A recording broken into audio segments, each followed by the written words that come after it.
This is your complete guide to setting up a high converting welcome series for e-com brand in 2025.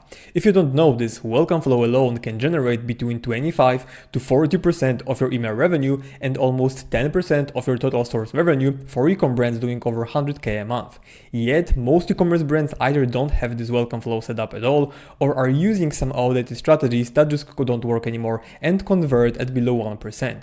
So if you don't have this flow set up at all or are using some strategies that don't really work anymore, then you're quite literally leaving thousands of money on the table every single month.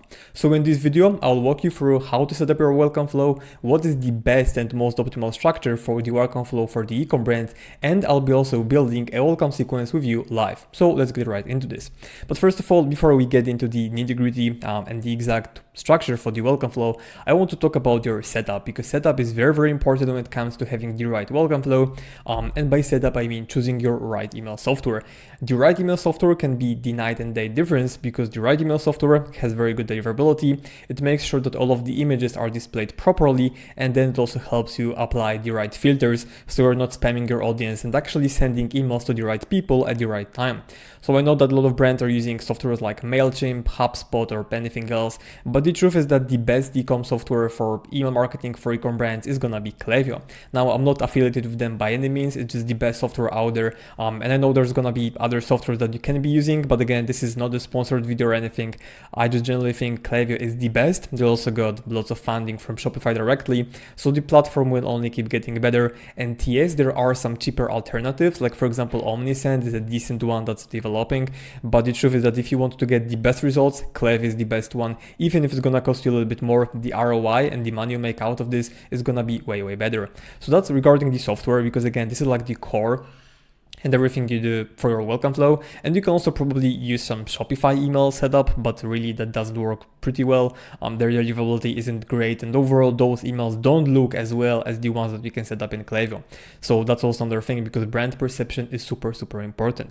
But now let's maybe go into actually building out this flow in Klaviyo, just to show you what filters you should be using. And then I'm gonna cover the structure, because the structure itself is gonna be super important on how to actually take someone from being a stranger and convert them into becoming a customer. But before we do that, we need to have the right systems and the right filters for your welcome flow. So if you're using Klaviyo, which I recommend you do, you would need to go to flows, create flow, and then you can just select, either a template from the pre-made flows, like for example, welcome series right there. You can also build your own, and that would be it. But actually, before we do that, two more things. So two things I wanted to cover is gonna be integration, which is gonna be people joining your email list through the checkout and through the embedded footer form. So what you want to do, okay, so this integration is broken, but overall what you want to do is go to integrations and then choose the right list that is being added to, where people are being added to this list from your checkout subscriptions and your embedded sign-up form, which is being hosted on Shopify. If your embedded form is hosted in Klaviyo, then you also need to set up this list in Klaviyo as well. But once you have this done, then you need to go to your list and then just select your main list where you're adding people from the checkout, you're adding them from the pop-up and embedded sign-up form. Then you're gonna need to go to settings, consent, and make sure that you have single opt-in turned on, and that you also select unsubscribe from our emails. This is the setup that you need to have, because if you have double opt-in, it's gonna slow down your list growth quite significantly, and it's gonna drown your revenue by like 30-40%, just because you're gonna have way less people joining your email list because they need to confirm the subscription, which is like making the whole process longer. Like if your pop-up says, hey, get 10% off, and your thank you page of the pop-up says check your inbox for 10% off, and they don't have the 10% off but have confirmed the subscription email instead, then it's gonna hurt your conversions. That's why single opt-in is absolutely a must-have, unless you have some big issues with deliverability, like for example you're getting list bumped and you're getting lots of bounces, then you might consider switching to double opt-in. But in all of the other cases, single opt-in is the absolute must-have for pretty much any e-com brand. So that's about the whole setup, everything you need to do before actually creating the flow. Once you have this done, you need to go to flows. Once again, create flow, and obviously we're going to be creating the welcome flow. So welcome series, you can use the pre-made template. This is fine. You can call it welcome series or welcome flow, anything like that is going to work. It's not really that important. For the trigger, make sure that you select your main list, which again, you can have separate lists for people from checkout, people from sign up form or pop-up, or people from embedded forms, and then you would need to kind of clone the flow for every single list that is going to be the trigger.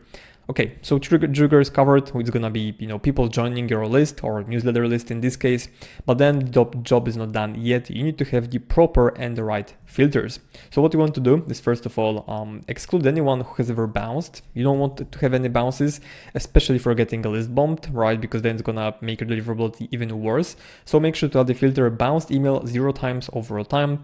Then what you also want to do is, like I said before, you're also gonna have a lot of people joining your email list for the checkout, right? Where they enter their billing information, their email address, and then most of the brands should have the box for subscribing pre-selected, which would be automatically adding those people to your email list. But if that's the case, you need to exclude those people from your welcome flow. Because if you don't do this, what's gonna happen is someone is gonna enter the checkout, they're gonna enter the email address, which they're entering for the billing information, and then they're gonna get the welcome flow instantly, which is a terrible user experience because if someone is already checking out, you're sending them an email, or worse, some brands send text messages, if someone opts in with like phone number instead of email, but they're sending them like an email saying like, hey, here's your 20% off or 10% off. And that's terrible user experience because first of all, they might not even need a discount to convert in the first place. And secondly, even if they already have the discount, they'll just get confused. And it makes the whole process longer because then instead of them finishing the checkout, they'll leave the checkout, go to the inbox, read the email, click the email, go back to the checkout, and just adding necessary steps that make the whole journey longer. And again, it's gonna hurt your conversions. So you need to add a filter, checkout started 0 times in the last 1 hour. This is fine. Usually if someone doesn't convert in 1 hour, you're not gonna send them this flow anyways. They're gonna be getting abandoned checkout flow, which is fine. And then what we also want to do for the flow filter is add anyone who has gonna make a purchase from, at any time during this flow, okay? So it's gonna be placed order 0 times since starting this flow. And if it's gonna be a flow for new customers only, so we don't want to send it to existing customers, first of all, you would need to adjust your pop-up settings, but then if you're still gonna have some issues, you can add one more filter, which would be placed order 0 times overall time. And this way you're making sure that your welcome flow is gonna be sent only to non-buyers. But usually we go with this setup and it's honestly more than enough because that's everything you need. And the important thing to note here is that these are flow filters. So they're gonna be applied for every single email that is gonna be in this flow. So let's say someone receives email number 1, they make a purchase, and then they get email number 2. So normally if you didn't have these filters, they would keep getting all your welcome flow, even if they have purchased, which again is a bad user experience, because if they have already purchased, there's no need to keep teaching them about the brand and trying to convert them and hard sell them. What you should be doing instead is having a post-purchase sequence, which accomplishes a different goal of teaching the customers about the brand, building their relationship and making them loyal customers, okay? But that's a completely different flow, and that's why this filter is so important, because if someone makes a purchase after receiving the first email, they won't be getting all of the following emails in this flow, which is exactly what we want. So that's pretty much it for the flow trigger and then flow filters. Now for the structure itself. So first of all, again, you can have a split for new customers and non-customers, or like for repeat customers and non-customers, but usually welcome flow is gonna be sent only to non-buyers, so people who have never bought from you. So the first email should be sent instead. I've seen some brands have like 10 minutes delay, 15 minutes delay. Doesn't make sense in my opinion at all, because if someone submits their email information to get the discount you're promising and they're kind of making them have to wait for the discount code, again, it creates a very bad user experience. They're gonna bounce, they're gonna buy from someone else, or just gonna get annoyed that, hey, you promised me a discount, but it's not there. So the first rule that is gonna be very, very important is that there should be no time delay between people joining the list and getting the welcome email number 1. That's gonna include their discount code. Now for all of the following emails, for the time delays, you want to have between 12 to 24 hours, and usually I would suggest having it at 12 hours. The reason is simple. If someone signs up to their email list, the chances of them buying after the first 2 to 3 days are gonna drop by like 90%. So most of the purchases are gonna happen from email number 1. That's true for any flow, by the way.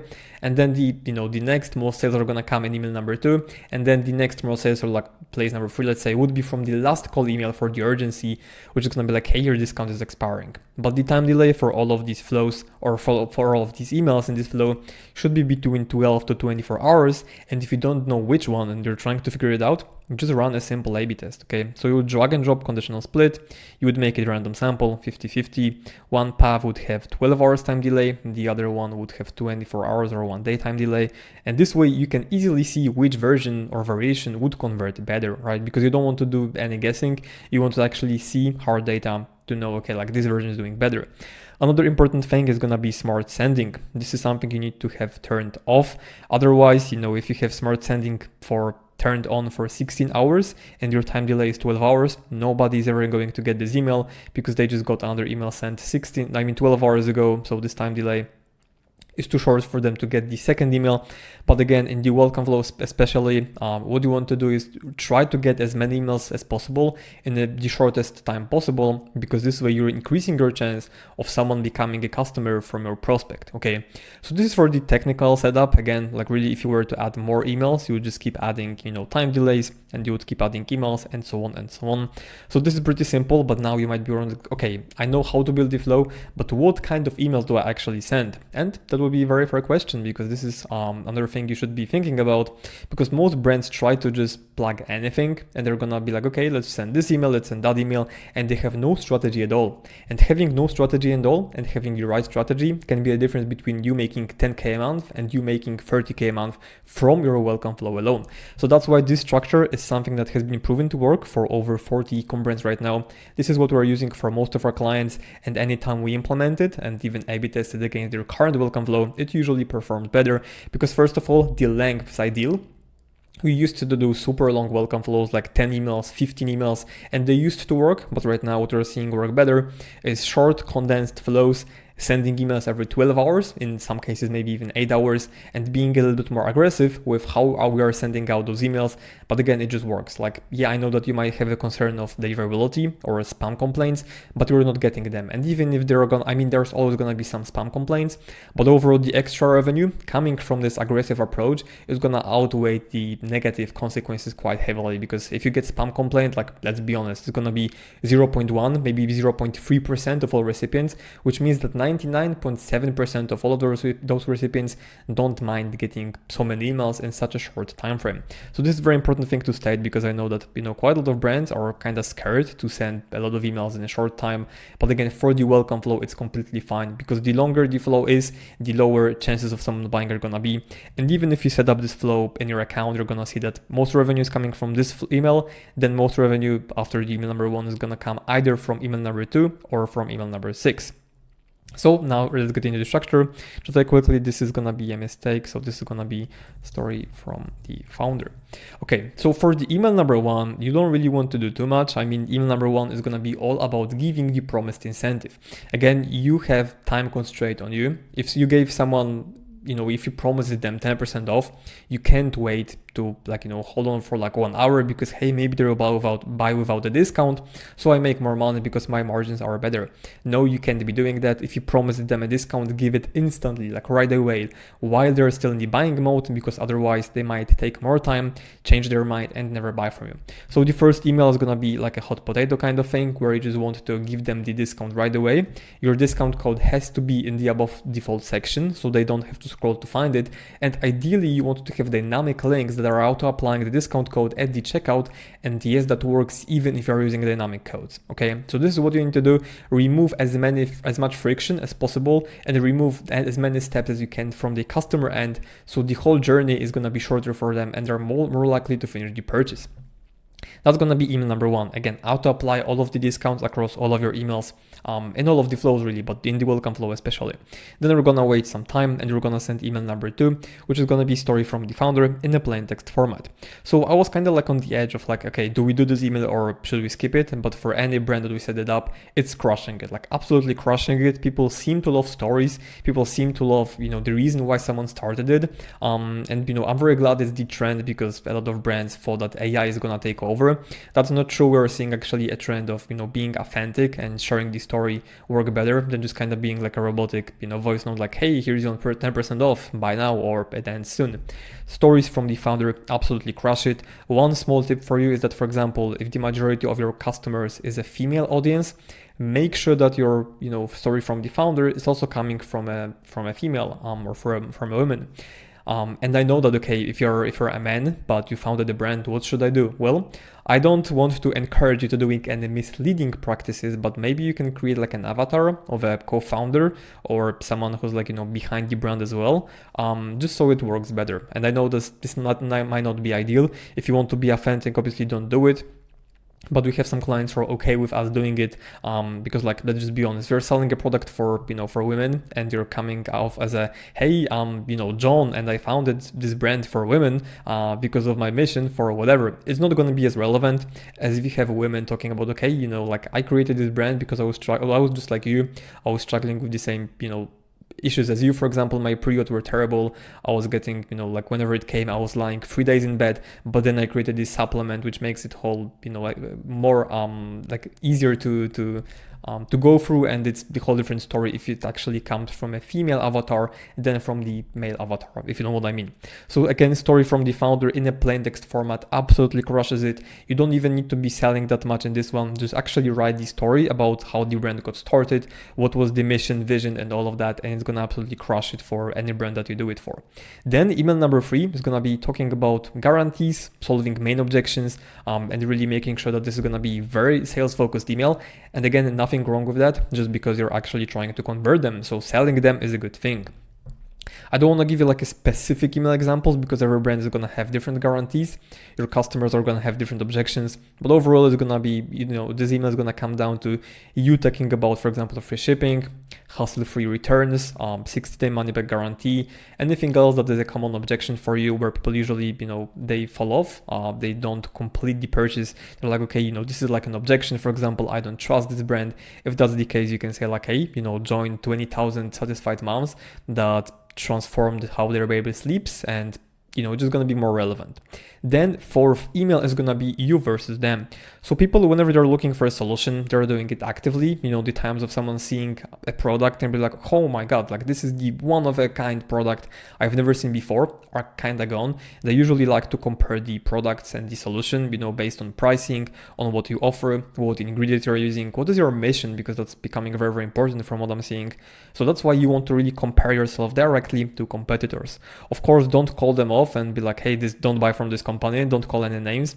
Just be like, your brand versus competitors, right? Or like other brands.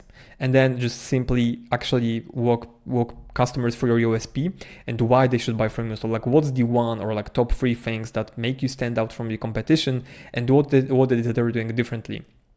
And don't be afraid to talk about it, because I've heard brands talking like, hey, but we're really doing a similar thing. I'm not really fine with talking about my differences or like my mission, because I think it's kind of cheesy. Well, it's not true at all. People love differentiators. Like if someone is really against vegan products, and like, we hate vegan products, we don't do anything related to them, someone is gonna be like, okay, this brand is for me. Whereas the other customer, they're only gonna buy vegan only products, right? And if you're saying like, hey, we're fully vegan only, 100% natural, they're gonna buy from you. And yes, this will filter some wrong customers, but those that actually buy from you are gonna stay with you for a long time, because they're kind of relating to your story, your mission, and everything that you do. Then the 5th email is gonna be social proof, so just simply showing reviews, any transformation stories, success stories, testimonials, video reviews, anything like that is gonna be great. You can kind of do it in 2 different ways. So one way to do social proof email would be showcasing 3 reviews, where usually each one should be also mentioning some kind of objection. So I saw this product and I thought it's too good to be true, but I gave it a shot and it worked. I was a little bit concerned about the ingredients because I have tried something similar in the past, it didn't work, but this brand seems to be actually working well, and so on and so on. So again, just kind of try to find the most common objections, then find the reviews that are solving those objections, and then create an email around them. The second way to go about it is find one big problem. So for example, if you're selling products for insomnia, you can be like, have one testimonial or like one success story from a person that was actually having the same problem. So if someone was struggling with insomnia as well, and you have a whole story, the whole email about one person specifically, it's gonna create huge social proof, because you can touch on the same pain points that this person's having. So I was suffering from insomnia, I couldn't really sleep, I couldn't focus later in the day, my energy was super low. All of those reasons, you can kind of include them in the social proof email. And then obviously have the success story, which is like, I was struggling with all of that, but then I tried this brand and suddenly all of these issues were solved. I'm not having issues anymore. I can actually sleep like a baby. I'm refreshed the next day, full of energy, and my life is just better overall.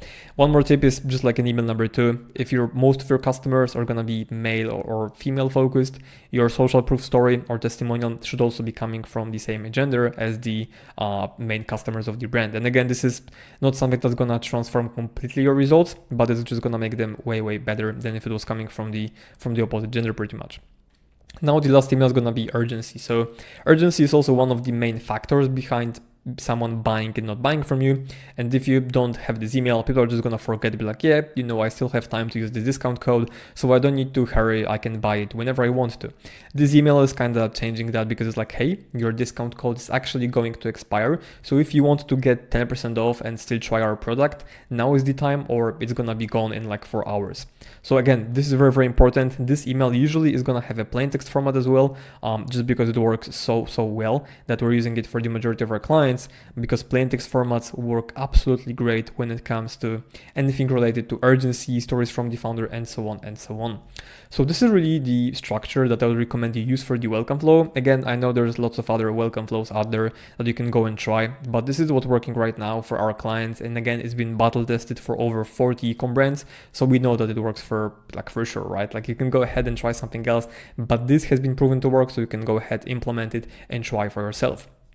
Now, obviously, you can take all of this information on how to set up the flow and what you must include, take it and apply it on your own and create your emails. But in reality, there's lots of nuances and nitty-gritty stuff that's actually gonna make or break your welcome flow, and you will probably pull your hair out of frustration or waste hours trying to figure this out.